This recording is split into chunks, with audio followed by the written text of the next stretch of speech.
اعوذ باللہ من الشیطان الرجیم، بسم اللہ الرحمن الرحیم۔ ناظرین السلام علیکم۔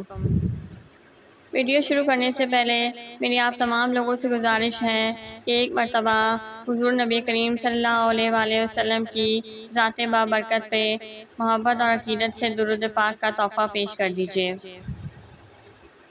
اللہم صلی علی محمد وعلی آل محمد کما صلیت علی ابراہیم وعلی آل ابراہیم انک حمید مجید۔ اللہم بارک علی محمد وعلی آل محمد کما بارکت علی ابراہیم وعلی آل ابراہیم انک حمید مجید۔ حضور صلی اللہ علیہ وآلہ وسلم کے مقدس بال۔ حضور انور صلی اللہ علیہ وآلہ وسلم کے منہ مبارک نہ گھنگردار تھے نہ بالکل سیدھے، بلکہ ان دونوں کیفیتوں کے درمیان تھے۔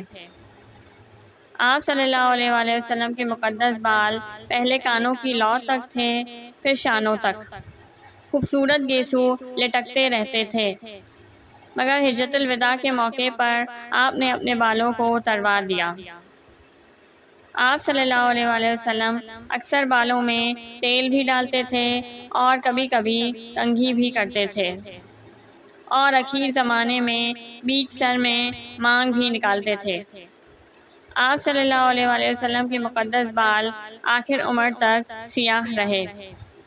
سر اور داڑھی شریف میں 20 بالوں سے زیادہ سفید بال نہیں ہوئے تھے۔ حضور اقدس صلی اللہ علیہ وآلہ وسلم نے حجۃ الوداع میں جب اپنے مقدس بال اتروائے تو وہ صحابہ کرام رضی اللہ تعالیٰ عنہم میں بطور تبرک تقسیم ہوئے، اور صحابہ کرام رضی اللہ تعالیٰ عنہم نے نہایت ہی عقیدت کے ساتھ اس منہ مبارک کو اپنے پاس محفوظ رکھا اور اس کو اپنی جانوں سے زیادہ عزیز رکھتے تھے۔ حضرت بی بی ام سلمہ رضی اللہ تعالیٰ عنہ نے ان مقدس بالوں کو ایک شیشی میں رکھ لیا تھا۔ جب کسی انسان کو نظر لگ جاتی یا کوئی مرض ہوتا تو آپ رضی اللہ تعالیٰ عنہ اس شیشی کو پانی میں ڈبو کر دیتی تھیں اور اس پانی سے شفا حاصل ہوتی تھی۔ وآخر دعوانا ان الحمد للہ رب العالمین۔